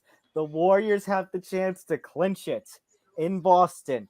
However, we do have a side story that kind of did overtake Game 5 a little bit. Adam Silver, the commissioner of the NBA, unable to attend Game 5 in San Francisco due to health and safety protocols. Now there is no word if he has actually tested positive or if he is a close contact. There's none of those words, but nobody knows how he got put in protocols and if he's going to be available for Game 6. As I said in my minute the other day, there is a chance that Mark Tatum, the deputy commissioner, who you see do all the round 2 draft reads, might have to present the Larry O'Brien trophy. That's my reaction. Like, that's what most people are saying right now. Who the fuck is Mark Tatum? Jesus. Who the fuck is that guy? My point. Okay, just so people know who he is the deputy commissioner and the COO of the NBA. He is the number 2, like how Silver was the number 2 to David Stern. The Smithers to Adam Silver's Mr. Burns. Oh, yes. Wow, the Simpsons made an appearance in this episode. I wasn't expecting that. My point is, can you imagine if Mark Tatum is the one presenting the NBA Finals, the Larry O'Brien trophy to the Warriors if they win? Actually, you know, Silver's there. Does the Larry O'Brien change to the Lenny O'Brien trophy? That's a good point. I didn't even think about it. I mean, the Larry O'Brien trophy would like to be here, but it was predisposed, so we had to swap it out with the Lenny O'Brien version. So does that mean is the Lenny O'Brien the gold Larry O'Brien trophy, but just silver? I see what you did there. Accidental. Here all week, ladies and gentlemen. No, you know what? You know what? The meal. You know what? Now I get to have the fun. And you say my puns are bad. They're gonna win. They're gonna win this series. Thank you, everybody. Good night. Yeah, seriously. Wow. Gone again. When you have Klay Thompson, when you have Draymond Green, when you have Steph Curry, you are going to have a very good chance to win an NBA final. And Stephen Curry didn't score a 3 in Game 5. And the fact that he wasn't able to do that and they still won means that the Celtics Game 5 put it in the books for me. Game 5 put it in the books for me. The Warriors are going to win this. It sounds like someone on this show said that the Warriors might win in 6 games. You know what? I hope the Warriors win in 7 now, so that way Nick Federa is right. And he can tell both of us to suck it. I'm already going to eat my fair share of crow in a couple of minutes, ladies and gentlemen. Would you like me to eat my crow now, or would you like to wait? Because I want to make Nick Morganson mad after ejecting me. I want him mad now. So far, the way I thought the series was going is pretty much the way it's going. I had a feeling each team was actually going to steal a game on the road because that's the way this series was going. And now the Warriors finally said, hey, we're going to wake up and we're finally going to win a game. Now, by the way, the Celtics are 500 at home, record-wise. That's not good at home in the playoffs. Not good at home. So the Warriors are one of the better teams on the road, and always have been over the last, because they've made 6 out of the last 8 NBA finals. I mean, this doesn't surprise me. I think winning game 5 it's over. The Warriors are going to win one of these next 2 games. It's just a matter of when. All right, so let's move on before we go to hockey. Little story about Lebron. So he appeared recently on HBO's, I think it's called The Shop. That's his show. Okay, and he was discussing about post basketball career, and he mentioned that one day he would like to own an NBA team, and he would like for it to be in Las Vegas. Now, of course, Las Vegas and sports over the last few years have been quite hand in hand. We've seen the Golden Knights be formed in the NHL. We've seen the Raiders move there. I think it's inevitable that sometime within this next decade, the Oakland Athletics will make a move over there. Now, earlier in this, I want to say actually not too long ago, Adam Silver was questioned about the potential of expansion, namely expansion to 32 teams for the NBA. That would include a team in Las Vegas, as well as bringing back the Seattle franchise. I would assume it'd be bringing back the Seattle Supersonics. The NHL already did. And like the NHL, right, exactly like the NHL did, Las Vegas and Seattle franchise. And Adam Silver said those plans are not on the table at this point. Oh, bullshit! They will let LeBron do whatever LeBron likes. If LeBron, even without LeBron, Time out. This has nothing to do with LeBron. If they want to be in Vegas and they want to be in Seattle, they will be in Vegas and be in Seattle. This has nothing to do with LeBron. This is hearsay. This is bullshit. This story means nothing. Do you really think that they wouldn't let him own a team? First of all, it's not a matter of that, Nick. It's not a matter of that. Listen, you're crazy if you don't want to be in Las Vegas with sports right now. That's true. But my point is, it's a conflict of interest if he owns a team while he's in the league. Well, he's not in the going league. to happen. It's going to be post-playing career. He's talking It would be about. post-playing career. No, but there were rumors. There were rumors about possibly playing, and he have ownership in a team. That's a conflict of interest. Oh, not just, that conflict of interest, and that didn't exactly work well with Michael Jordan with the Wizards being an executive and a player. He could pull, but then again, I mean, he could pull a reverse Michael Jordan and just create the Las Vegas Cat Bobs instead of the Bobcats. Cat Bobs. Wow, I haven't heard the Bobcats in a long time. That's a wild. Why do you want to even remember the name Bobcats? One of the worst teams in NBA history. That was Charlotte. Holy crap. Well, wow. you know what? Let's keep the Space Jam theme. Let's call it the Las Vegas Monstars. Let's call it the Las Vegas Baldies. LeBron's used to that. Let's call it the Las Vegas Toon Squad. Oh, God. Well, since the NBA is already connected to Michael Jordan, it makes sense. No, what I was going to say is it doesn't depend upon LeBron. If the NBA wants to be in Vegas, and it would be smart because, number one, gambling. Number two, the sports world of Vegas right now. Number three, if I'm not mistaken, the NBA and Vegas have some connections. The fact that a summer league is played in Vegas. The fact that, the All-Star game has been played at the Thomas and Mack Center, despite the fact Las Vegas doesn't have an NBA team. By the way, they don't even have a G League team either. I saw the Thomas and Mack Center when I was down in Vegas. This was quite a few years ago. It's it's mostly an entertainment arena, but there's a full-size NBA court in there. Like and even if it's not the Thomas and Mack, you have, the T-Mobile Arena, you have the MGM Grand. The fact that, Las Vegas, it's always a possibility. Don't deny it. First of all, it adds to, if you go down to Vegas for a week, which most people do, now you can go see a game, go see a professional sports team when you're down in Vegas. I mean, I was going to say, now there is one negative. Maybe I can see it from the connotation of Vegas and Seattle. That would create an imbalance. You would need a West Coast team, a Western Conference team, and an Eastern Conference team, or two of each. I could see it from that perspective, but I'm just saying. The fact that you're trying to say, "Oh, we're not even considering it at all," I think it's always in the back of the mind. You're missing something else. All the sports books are down in Vegas. Oh yeah, so that's a given. Because now, and I love how all the conspiracy theorists are coming. Don't partner with the sports books. Forget it. It's inevitable. That's what's actually holding up the professional sports leagues at this point. It's all about the sports books. If you don't see DraftKings or FanDuel or Barstool Sportsbook, then you're not doing it right. Why? It's gotten to the point where I'm seeing Aaron Paul in my sleep going, "Why haven't you joined the world's favorite sports book?" I mean, heck, you're seeing athletes are retiring and now becoming endorsers of betting properties. Look at Kevin Garnett. Look at all these guys. Look at Drew Brees. I think he's endorsing PointsBet or whatever it is. So it's inevitable. I think you're going to see teams sharing. So I think T-Mobile Arena is going to add an NBA team. I think they're going to share that arena. Just don't do what Baltimore and the Nationals, where they fight over the TV rights and then they have to go to court over it. But my point is, you're going to see hockey and basketball in the same arena. All right. Speaking of hockey, coming on towards the end of the show here. NHL Stanley Cup final preview. We've got the Colorado Avalanche, who have absolutely dominated the West, and the Tampa Bay Lightning, who are going for their third straight Stanley Cup. There has been no team who has won 3 straight Stanley Cups, I believe, since the Islanders. The 80 to 83 Islanders won 4 in a row.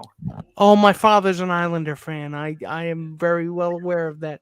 And I really love chanting 1983, the last cup you'll ever see. And oh wow. my brother does it too. And it's really, ladies and gentlemen, I know I elected to follow my heart and not my head when I was making my picks for the finals. So, you know what? This is me coming to you hat in hand and saying, you know what? Just, if you're going to make me eat crow, just shovel it into the hat I have in my hand. This is me saying, because it was Lightning at 6, this is me saying, I hate that I'm right. Like, I'm right, and I also hate it. I mean, I truly believed that they could have done it. And the fact that you went up 2-0 and didn't win a game after that because you ran out of gas, and Ryan Strome does not understand the terms. Please don't take a penalty. But Jacob Trouba too. It just seems like they collectively ran out of gas. But that's not but wait a minute. That's not the most confusing thing to me. One of the more confusing things to me is the Cabo Capo healthy scratch. Yeah. Yes. Something definitely was going on there. I guess because my only guess is he wasn't delivering and Gallant was trying to make a statement. Here's the thing though, guys. They played with house money. Nobody expected once they were 3-1 to the Penguins that they were going to survive. Everyone thought that was it.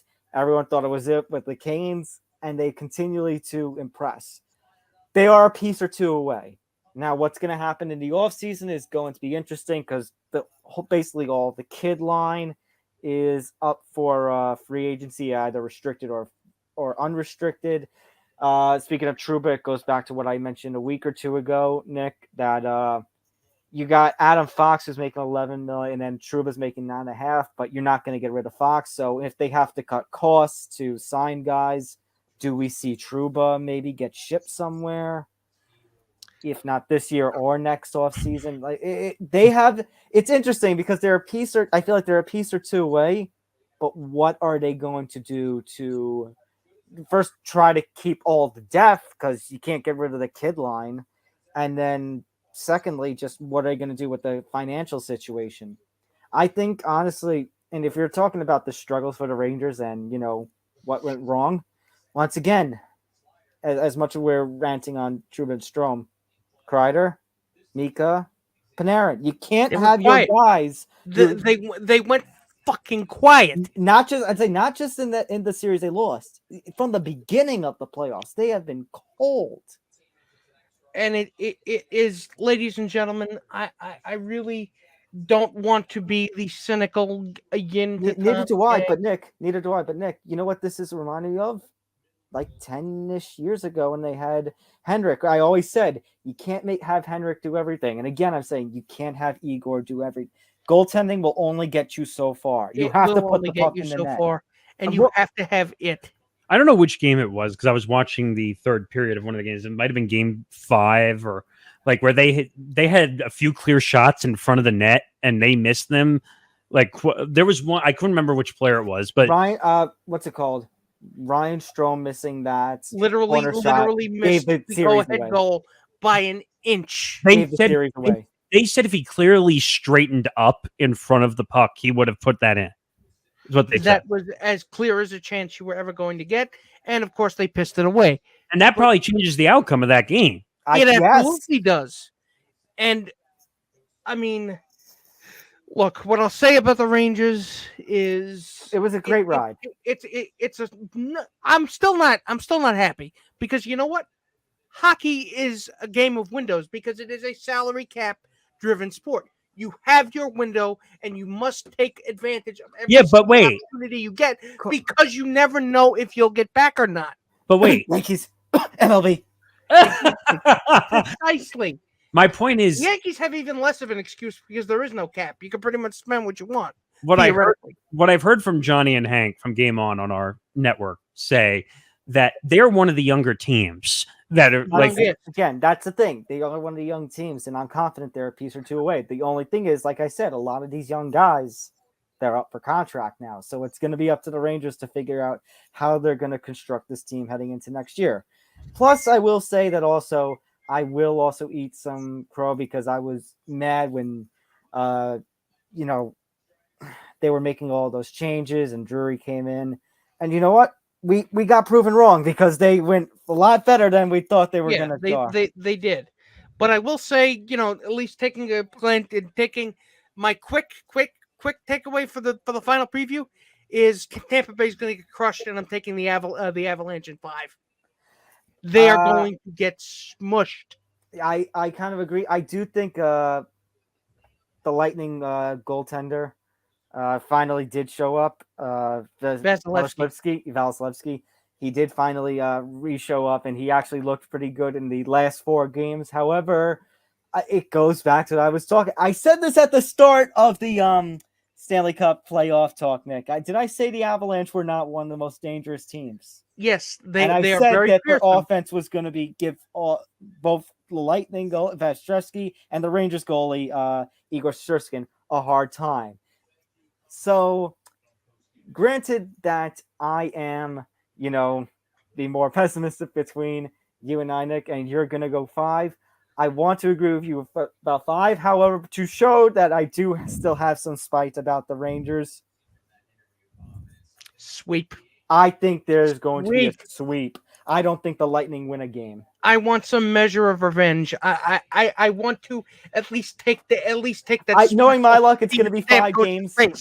The better part of me is going to be 5 games, but you know what? Since you're thinking with your mind this time, I'll think with my heart. I say sweep. Tampa doesn't win a game, and Colorado lifts the trophy in Tampa. By the way, you want to know the last time there was a sweep in the Stanley Cup? Okay. 1998. Well, records were made to be broken, Nick. Yes, they were. I think you're not giving Tampa enough credit. I think no. It's not a matter of me not giving Tampa credit. I think the Avalanche are just on a freaking roll, and they got a lot of rest. Don't they have what's his name who caused the gambling controversy? Also, no, they got rid of him. What? I thought he was on the roster. He's not on the roster. No, nope. Who am I thinking of? I can't remember his name. I think he's in Vancouver. Kane. Yeah, I thought he was on this. He's in Vancouver now. He's somewhere in Canada.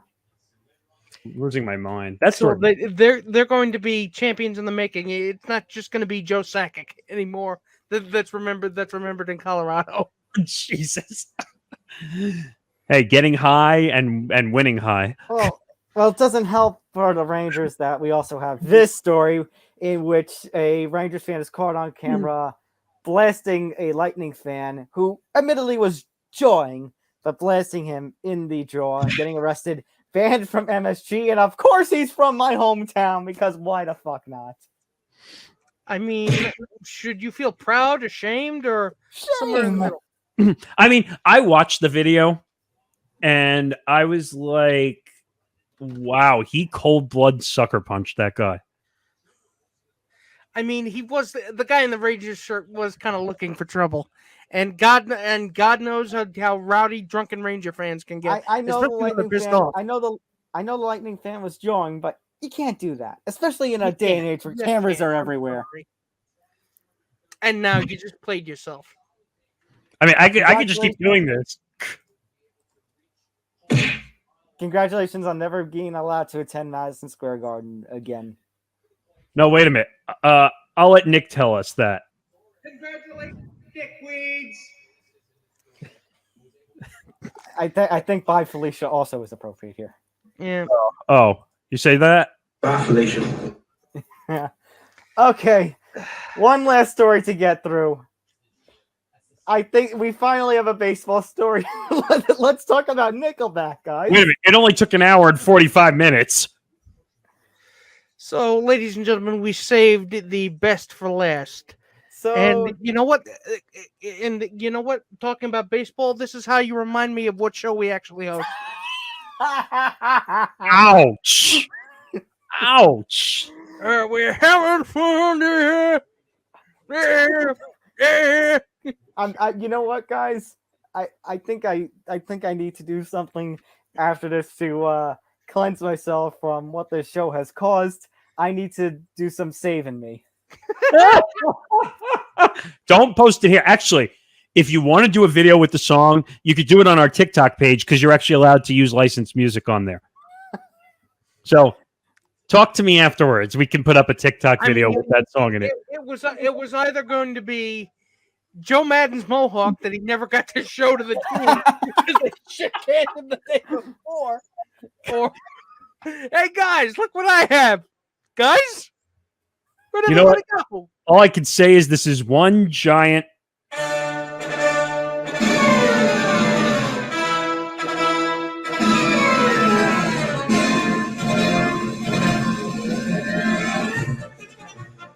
Are you saying that a Nickelback concert is this? No, I'm saying that Joe Madden's one giant circus for getting a mohawk that was never The seen. Angels are just a giant circus. Granted, they actually have started to get the Angels and Phillies have actually started to get some wins since Joe and Joe have been gone. You know what? If you go the whole 10 yards and get Chad Kroger to throw out the first pitch. Guys, what did I tell you at the pre-show meeting? I guarantee you Nickelback is now going to be the band that plays before the home run derby this year. Oh, gee. Exactly. Get him, get Saliva to open, get Oh Creed my God, I haven't heard that Creed name in to a while. follow them, get POD, get all the butt rock from the early 2000s to come on. I mean, come on. I need some extra. I need some Asking Alexandria up in this motherfucker. Oh my God, Nick, you're making me want to listen to a whole bunch of early 2000 rock. When we get off of here, Can you take me higher? Nick, I have to ask as we're closing out the show, how the hell did we wind up like this, and why weren't we able to see the signs that we missed? Try and turn the table. Oh, we haven't Someday. won yet. Oh, God. What is happening? By the way, everybody, this is the longest episode in quite a while that we've done. I am so. This is part of why I hate copy. I understand the reads are copy, but this is why part I hate. I would have loved to have entered our show with Photograph playing in the background. Fuck you, music licensing. Is all I have to say. God. Like I said, if you want to do a video with licensed music, TikTok.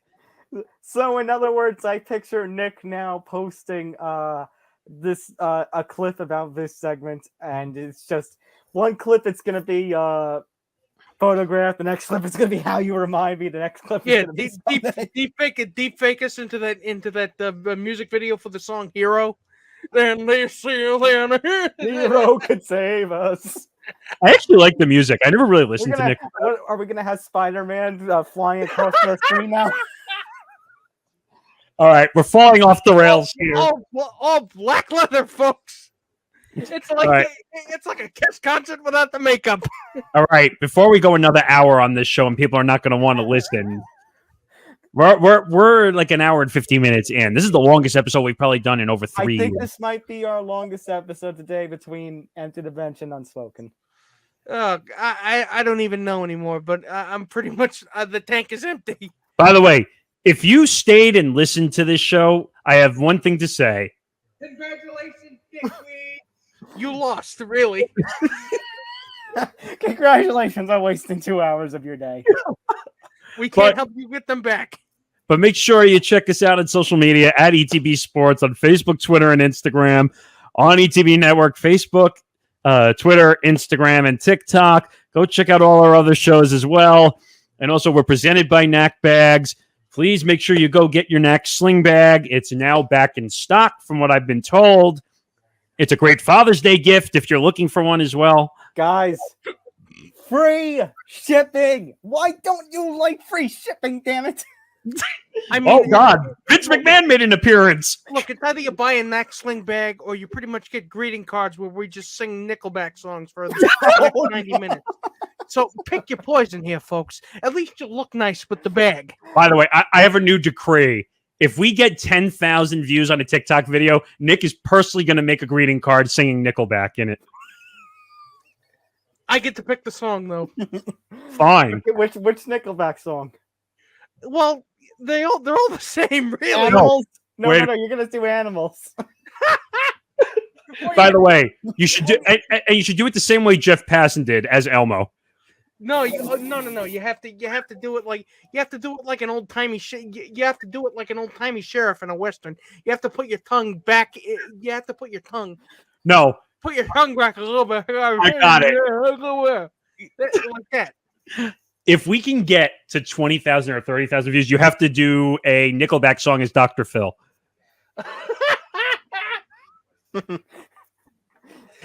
Please don't give him any more ideas. I have more of them. Trust me. You don't want to know. But that just about does it for episode 139 of Empty the Bench. Our longest episode in probably 3 years. Would you say, Guy? Yeah, probably 3 years. But Yes.